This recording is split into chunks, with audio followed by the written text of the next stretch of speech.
It's the RJ Ochoa Show on 94.1 San Antonio Sports Star. What's going on in Jerry's world? What's the latest from Cowboy camp? Find out right here, Friday mornings at 7:30 and 9:30 with the manager and editor-in-chief of Blogging the Boys, RJ Ochoa. Here's Robin Rudy.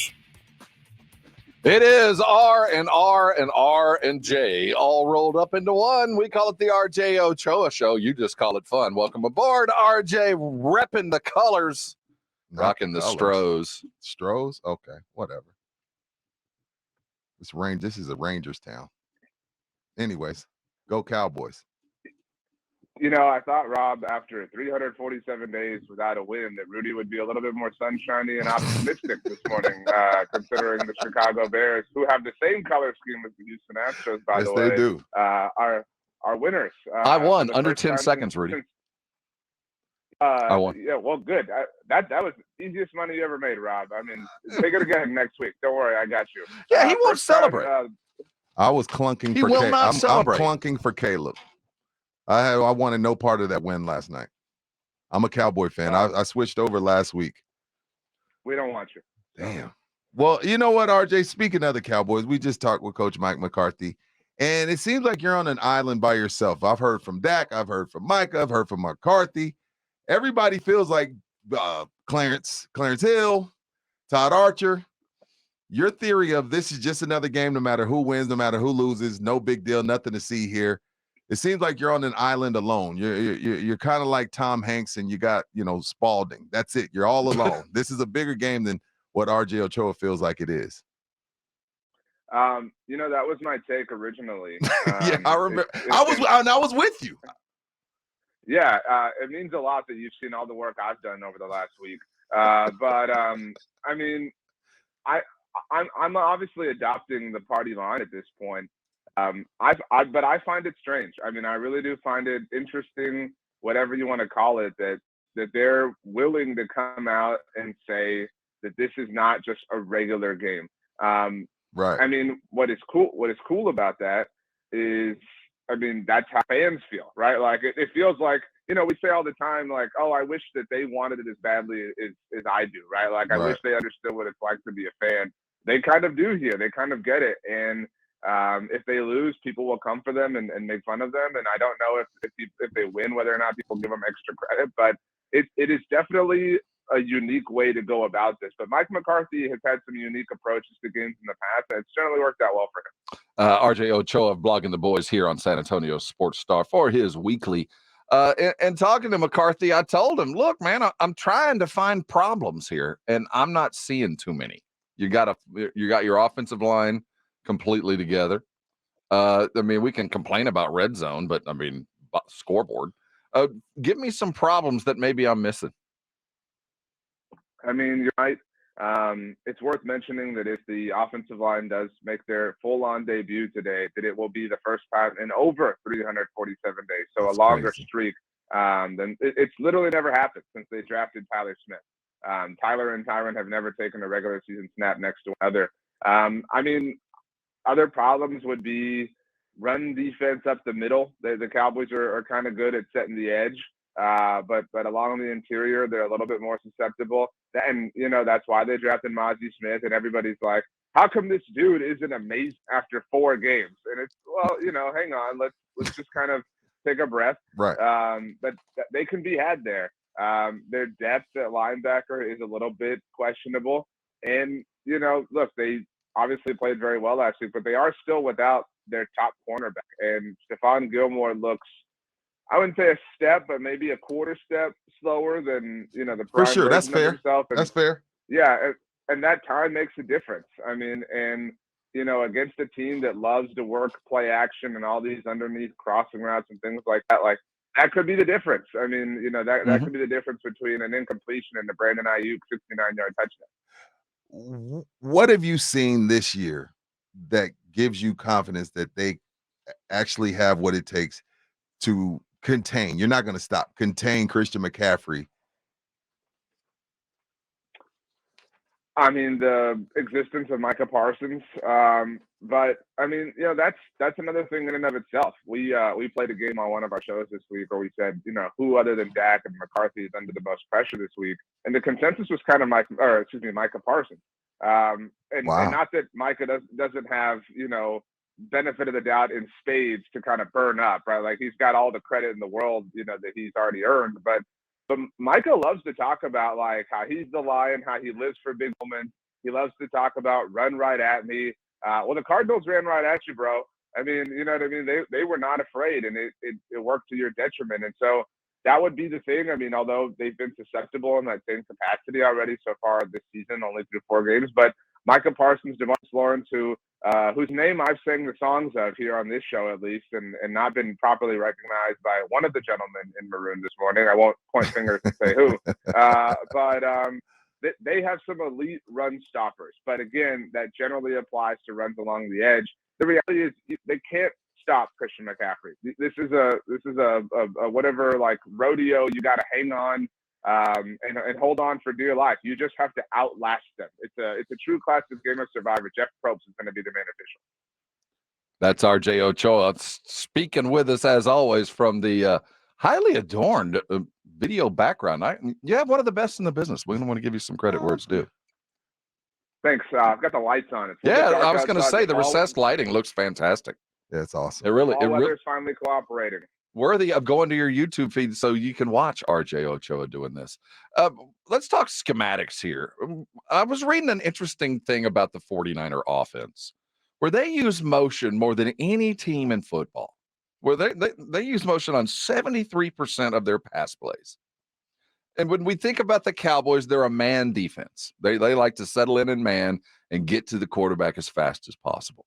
What are we going to see in that motion defense that's going to expose, or what are we going to do with this defense that likes to play in man against a team and a quarterback that thrives in man coverage?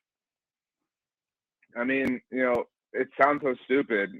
Why only do it 73% of the time, right? Like, why not do it like 90 if it's that successful, right? I mean, at the end of the day, people think that you put players in motion. People call it eye candy or whatever. It just distracts somebody. But at the end of the day, it gives you a numerical advantage. I mean, the Cowboys had Cavante Turpin go in motion last week and handed it off to him, and suddenly had a numerical advantage on the right side of the ball. And lo and behold, it was a 46-yard gain. Granted, he fumbled, but I mean, whatever. So I mean, you have 2 options, Rob. You can either be stubborn. You can kind of call it being stubborn and say, all right, we just got to get a hat on a hat. We just got to go be better. We're the Dallas football Cowboys. We got to go be this mighty defense, and we just got to run for them or run with them. It's a track meet. Let's go. Everybody get your G2 and your, electrolytes kind of pumping and flowing through your body. Or you adjust. You play zone. I mean, you play zone and you kind of trust your safety. Which would you prefer to see the Cowboys do as a fan or as a? I've brought this up before, this analogy, and shout out to a good friend of mine, Bobby Belt from The Fan in Dallas. He says it all the time. You remember in the 40-Year-Old Virgin where Steve Carell is being coached by his friend, and he says, well, I don't want to do that. It doesn't feel right. Right. And his friend says, man, like, I'm not trying to be rude, but like, what right isn't working for you. Like, maybe you got to try some wrong. And it sounds, I wouldn't say unconventional, but it sounds strange to kind of do something you haven't been doing, but that's what it takes. I mean, these dudes have kicked your ass 2 times in a row. I mean, and a big reason for that is this exact principle and this exact foundation. So you have to be able to, have to be willing at least to think outside of the box and try some wrong, to use the proverbial, kind of theme. I would not be opposed to that. And you don't have to commit like 100% or whatever, but you have to be willing to adjust and to adapt, because that's what they are. They will find your weakness and they will adapt. They truly are water. They will find a way to get out no matter how they have to. I saw you share Shereen Williams asking Michael Gallup about the lack of usage on Brandon Cooks, and Michael Gallup's answer as to, hey, no matter what, whether he's getting touches or not, he has to be accounted for. I talked with McCarthy about that as well. While I get that, RJ, and I think there is something to that, I also don't feel like they brought him in here to be a decoy. Like, they have to find a way to work him in. Yeah, I think that's fair. But what I would, not that you're like, oh, they're losers for not. No, not at all. Right. But I mean, you have to consider the context that, they've blown out 3 of the 4 teams they've played, Then right? there's So that. like, there's that. Yeah, you're not exactly in a position where you're like, okay, And he missed 1 lead. game too. Yeah. Yeah. Let's run the 80-yard bomb to Brandon Cooks, right? I mean, like, the games have sort of lent themselves to the Cowboys trying. They've got a big lead, and all of a sudden it's like, okay, let's turn the hourglass upside down and push the sand out as quickly as possible so we can get home with the win. But yeah, I mean, we would love to see. I just want to see it. I just want to see it, like at least an attempt. Can I just see a 40-yard bomb attempt 1-on-1? I just want to see it. It's like having a toy, your favorite toy right there, and you're just not opening it. I just want to open the toy. It's a collectible though. There will come a moment that makes the right and proper sense. But I still don't know that this is that team. Like, I mean, you don't. Do you want to get into a shootout with these guys? Like, and again, I'm not a proponent for like you got to run the ball and milk the clock and things like that. But I mean, this offense, the entire principle of all this is the low-hanging fruit. So I mean, you've got all this sweet, luscious fruit in your face, and you're like, well, I want that bushel of apples way up. I mean, go get the ladder. It's like, no, dude, it's all right here. We don't even have to work. Just roll over and fuck some yourself. Is it possible for this game to be a shootout? No way. I'm taking the under all day. I don't know what it is. I say no. Guys, I mean, the Niners offense has scored over 30 points in 13 straight games. Not against the Cowboys. But, and the Cowboys are scoring points in buckets too. But I don't see a lot of offense here. And that kind of takes me to the next question. Cowboys win if, and rank the reasons 1, 2, 3. If 1, if 2, if 3. 1 is if they slow down Christian McCaffrey. I mean, and not just in a running sense. I mean, he's their overall. 2 is if they stymie Brock Purdy. I mean, and 3 is if they sustain offensive success themselves. I mean, you can't go 25% in the red zone. Like, no matter how good your defense is, not against these dudes. I mean, you have to walk out with touchdowns. Like it's really that simple. I mean, it's an old school, you can't settle for field goals. It's a good time. Like that's what it comes down to. But again, the best thing in this game might be the Niners offense. It might not even be the Cowboys defense. I mean, and that's the thing, like the other side of things, the Niners defense isn't the big bad monster under the bed that it's been in the past. I mean, they can be had there. And so I'm not afraid of when the Cowboys have the ball in their hands. But as mighty as the Cowboys defense is, again, this offense is a machine. It is something that they have not seen before. And so, yeah, maybe they won't score 30 points, but I mean, I still wouldn't. I don't know what the over-under is exactly, but I would not like bank 44.5 at this point. Like, dude, I mean, like if you think the Cowboys are scoring 23, 27 points on their own, like I would absolutely lean in favor of the over. They scored 30 points or more in 13 straight games. That had not happened since the 2013 Denver Broncos. And no disrespect to their opponents, but I do think this is definitely the best defense that they've seen, and I think DeRon Bland is probably a tad underrated, and if they try him, he does have sticky hands. So I just need to see Purdy get the screws put. I want to see this guy that we've seen with the screws put to him. I really never seen him uncomfortable other than the Philly game where they ended up knocking him out. I never really seen him uncomfortable. I think the Cowboys have what it takes to make him uncomfortable. That's fair. And if you do that, you probably win.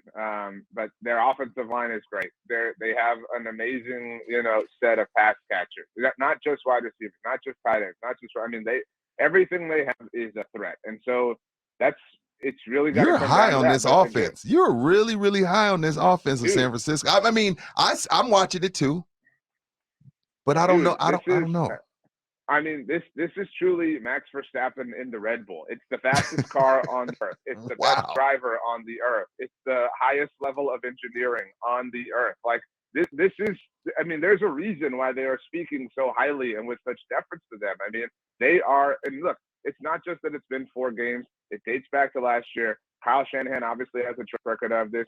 Dan Quinn hasn't gotten Kyle Shanahan since this whole thing has started. It is the tallest task that they will have faced as a group. And obviously that's not necessarily, with regards to circumstances. They've, been in playoff games and things like that. Right. But this is this is Goliath. I mean, they're really, and they're not David. Like, to be very clear. I mean, they're baby Goliath maybe, but in general, if it's an elite offense going against an elite defense, a lot of times the defense does win out. Those 2013 Broncos lost the Super Bowl because they ran into Dan Quinn and the Legion of them. But you do have to understand that this is a very, very different thing than they are accustomed to. That's RJ Ochoa. Check his stuff always on Blogging the Boys and here every Friday. With the Dan Quinn defense that we've seen and the turnovers that they've had, I'm looking at these numbers, trying to find where the difference is between these teams that know each other so well.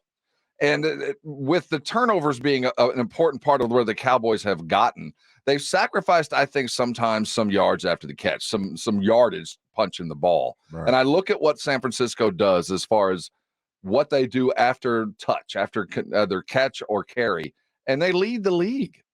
Do you see the Cowboys maybe sacrificing punching the ball out for just making a tackle, or are those turnovers so absolutely necessary to the offensive success that you might even sacrifice a couple of yards, not just a lot of yards to a team that's going to go get them if you're just trying to punch the ball out? I think you got to be willing to live and die on that sword. I mean, like that's your game. That's who you are. I mean, look, they've scored a lot of points, obviously, as a team, but not offensively, right? Like, there's a reason that they have a plus 83 point differential is because of a huge point contribution on the defensive side of the ball. I mean, consider that there are more defensive players with touchdowns than there are wide receivers on the Cowboys right now. CeeDee Lamb is the only wide receiver who has a touchdown. That's not a good number. Wow. That's not a good stat. To be fair and literal, it would be a receiving touchdown because Cavante Turpin did run one in week 1. But yeah, CeeDee's the only receiver who's caught one. But Deron Bland has a touchdown. Leighton Vander Esch has a touchdown. Right? I mean, it's just that is stupid. Weird. I mean, it's weird. It's no one's like complaining. No one's mad about that. But it's evidence of like you need to let this defense be themselves. Like, you have to be willing to adjust. But at the end of the day, you're who you are. And you have to trust that because you literally spent an entire offseason building it to be this exact way. DeMarcus Lawrence said as much, RJ, like, hey, we just got to go and we have to go and take the ball away. Now, it wouldn't be a show if I didn't, call you to the square. What's the young man? Follow RJ Ochoa on Instagram at RJ Ochoa. The young man you had on with you yesterday, is his name Stats? What's his name? Yeah, Rob Stats Guerrera. Rob Stats Guerrera. You allowed him to say Tony Pollard does a whole lot of the same things as Christian McCaffrey, and you did not, and you didn't rebuttal it at all. And I'm looking at you. I'm watching the entire video. It was a great video, by the way, good stuff. But how do you allow him to say Tony Pollard does a lot of the same things as Christian McCaffrey and not take him to task for that? I mean, he's the 49ers expert. I mean, so, and the context of the question was, who won the Cowboys, right. If Cowboys were to win, would you look back and be like, man, we didn't pay enough attention here. And it was Tony Pollard. And then he explained that, yeah, I mean, I do think he's Christian McCaffrey light, L-I-T-E. I mean, he's not, I mean, that's the type of runner Tony Pollard is. Like, he can contribute on ground, in the air. Like, he is that overall kind of dynamic dude. He's not Christian McCaffrey, to be very fair. But, I mean, like, that's his archetype. So he can contribute. I mean, go watch the Vikings game from last year. I mean, Tony Pollard had like 200 total yards and like 120 of them were in the air. That's his game. I mean, so he's more that than he is Derrick Henry. Is kind of the general, takeaway in my mind. Gotcha. Cowboys win this weekend? Yeah. Who you got? For the first time since I think week 2 last year, when the Cooper Rush Cowboys were making their debut against the Bengals, I'm picking against them. I took the Bengals that game. I was wrong, obviously. I hope I'm wrong here. Look, I obviously want the Cowboys to win more than anything. Yeah, I know. But I just can't. Like the 49ers have the complete and total benefit of that. Like, and that's not to say there isn't a path to victory for the Cowboys, because there is. Like, there's a very conceivable path to victory for them. But if you have to bet your house, your lunch money, whatever, like, the smart bet is on the Niners at this point in time. Like, there's an overwhelming amount of evidence to show that, not just in terms of who they are as a team, but they have had the Cowboys number. And that isn't about like, oh, the Cowboys fold in big moments, whatever. I mean, the Cowboys are they've been an amazing elite football team for the last 2 years and 4 games. The one kryptonite they have had is this team. So, I mean, like, the chemical composition of kryptonite hasn't changed, and until the Cowboys show a level of invincibility against it, I can't pick them in this exact situation. That's scary to me, RJ, because I don't know if that changes by January, unless, of course, injuries come about. So it's scary. If I'm a diehard Cowboy fan, and I know coming from you that you call it how you see it, that's a scary thought because I don't know how that changes come playoff time. The only hope you have if you're looking for the kind of copium is that maybe you go, and even if you do lose, you gather a lot of information from this game, and you're able to outthink them, outsmart them, outwit them. Again, shout out to Jeff Probst. But that remains unlikely. I mean, again, it's only 13 games or whatever, but like they've never lost a game that Brock Purdy started and finished. I mean, the only game that they have lost featured him and his backup getting knocked out, and against an all-time team at that. So it's very difficult. I mean, it will happen, and they will look mortal at some point. But I mean, I don't know that I would bet on it being this week. But I'm pissed off that the Astros are playing at the same time. It's going to be a very stressful kind of 3 hours in an overall sense. Yeah. Well, I think you'll make it through. He's RJ Ochoa, blogging the boys of Rock the Mic fame, and our good friend. Thanks for stopping by, man. Stay safe. We'll talk to you next week. Y'all get some pizza before the weekend's over.